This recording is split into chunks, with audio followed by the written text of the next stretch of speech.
আসসালামু আলাইকুম, সবাইকে ওয়েলকাম করছি অনিস ভাই বৃষ্টি পেজ থেকে। তো এখানে প্রথমে ভিডিও করার আগে আমি একটু ঢং করে নিচ্ছিলাম, যদিও রান্নাঘরে আসছি রান্না করব। তো চলুন আজকে কি রান্না করি সেটাই আপনাদেরকে দেখাবো, আর আম্মা কি রান্না করছে সেটাও দেখাবো। তো প্রথমে এখানে আমি বাবুর জন্য সবজি খিচুড়ি চড়িয়ে দিয়েছিলাম, যেহেতু বাবু দুপুরবেলা করে এই সবজি খিচুড়িটা খেয়ে থাকে, এটা রাতেও খাবে সে।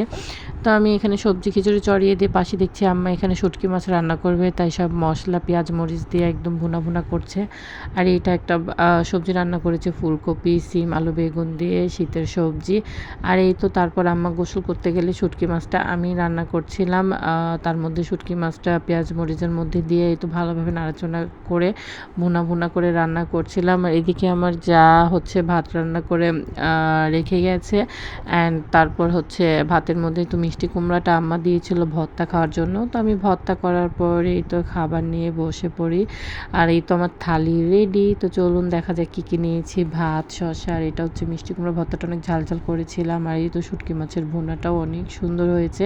আর এই তো এই সবজিটাও ভীষণ মজা হয়েছিল। তারপর অরণি বুড়িকে ভাত খাইয়ে দিচ্ছিলাম, যেহেতু আজকে সে অনেক পড়াশোনা করেছে, তাই তাকে বলছিলাম যে আজকে আমি তোমাকে খাওয়া দাওয়া করাই দিই, তুমি শুধু বসে থাকো, আজকে অনেক পড়াশোনা করেছো।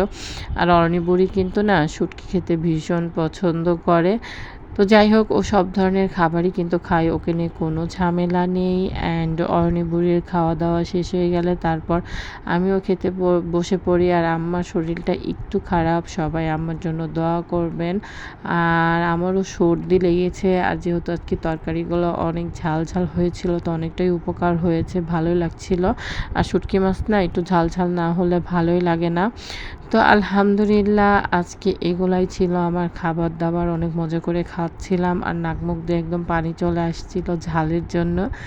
তো সবাই ভালো থাকবেন, ইনশাল্লাহ দেখা হয়ে যাবে নেক্সট ভিডিওতে। আল্লাহ।